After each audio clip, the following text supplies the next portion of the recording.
Hi there! In this video, I will give you a quick guide on how you can cancel a card transfer on Revolut.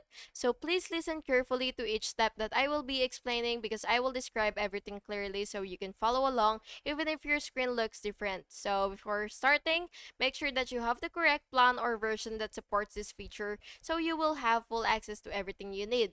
So first, of course, make sure that that your country actually supports Revolut or has it. And once you're on your Revolut app or your website, what you will have to do is log in with your credentials. And after logging in, you will just have to go to the payment section and then you will click it, and then you will locate the card transfer and then go ahead and tap details. And after that, you will tap cancel transfer and confirm the cancellation. And once the transfer is canceled, you will just have to check the transaction history. And that's just basically it. Thank you so much for watching this video, and I really hope it was helpful for you. And if it was, please make sure to like and subscribe for more videos like this. Thank you so much and have a good day.